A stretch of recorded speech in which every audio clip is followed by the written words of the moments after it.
প্রিয় ভিউয়ার্স, আসসালামু আলাইকুম। Welcome to my channel Samina cooking BD এর পক্ষ থেকে আমি সামিনা সবাইকে জানাচ্ছি ওয়েলকাম। সবাই কেমন আছেন? আশা করি সবাই খুব ভালো আছেন। আলহামদুলিল্লাহ, আমিও ভালো আছি। আজকে আপনাদের সাথে শেয়ার করব চিংড়ি মাছ দিয়ে কাঁচা কলার ঝোল রান্নার রেসিপি। চলুন তাহলে শুরু করা যাক। রান্নার শুরুতেই আমি চিংড়ি মাছগুলো একটু ভেজে নিব।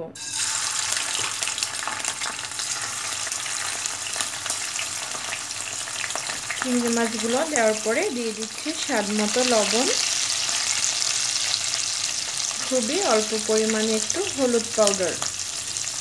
এখন এগুলো আমি ভেজে নিব।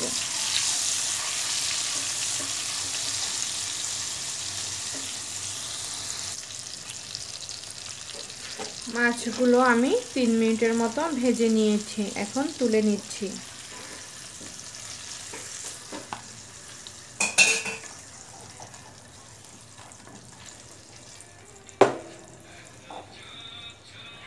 এখন এই তেলের মধ্যে আমি পেঁয়াজগুলোকে ভেজে নিব। আমি এখানে 1 কাপ পরিমাণে পেঁয়াজ নিয়েছি।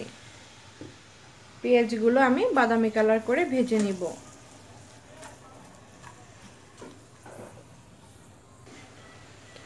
পেঁয়াজগুলো আমি বাদামি কালার করে ভেজে নিয়েছি। এখন অ্যাড করে দিচ্ছি খুবই অল্প পানি, শুকনো মশলাগুলো যেন পুড়ে না যায়।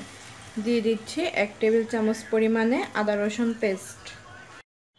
এখন আমি শুকনো মশলাগুলো দিয়ে দিব। এখানে আমি খুবই অল্প পরিমাণে জিরে, হলুদ এবং মরিচ গুঁড়ো নিয়েছি। এখন এগুলো আমি খুব ভালো করে কষিয়ে নিব। দিয়ে দিচ্ছি স্বাদ মতো লবণ।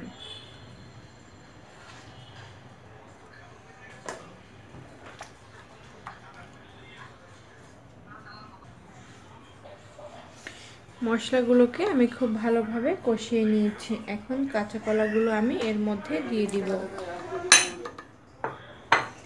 এবং সাথে দিয়ে দিব চিংড়ি মাছগুলো। এখন এগুলো আমি ভালো করে একটু কষিয়ে নিব।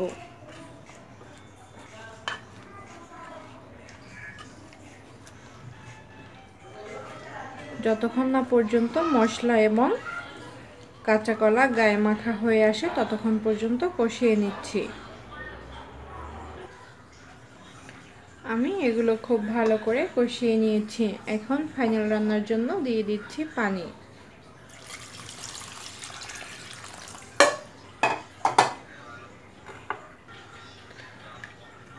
এখন চুলার আঁচটা হাই করে দিয়ে আমি এটা 5 মিনিটের মতো রান্না করে একটি বলক তুলে নিব। এগুলোর মধ্যে বলক চলে এসেছে। এখন আমি দিয়ে দিচ্ছি ধনিয়া পাতা আর একটি টমেটো। এখন আমি চুলার আঁচটা লো করে দিয়ে আরও 7 থেকে 10 মিনিট রান্না করে নিব এবং ঝোলটা পুরোপুরি শুকিয়ে নেব। আর সেখানে আমি রান্নাটা শেষ করব। ফিরে এলাম 10 মিনিট পর। এখান থেকে অনেকটা জলই শুকিয়ে গেছে আর এখানেই আমি রান্নাটা শেষ করব। তাহলে আজকের মতো এখানেই শেষ। খোদা হাফেজ।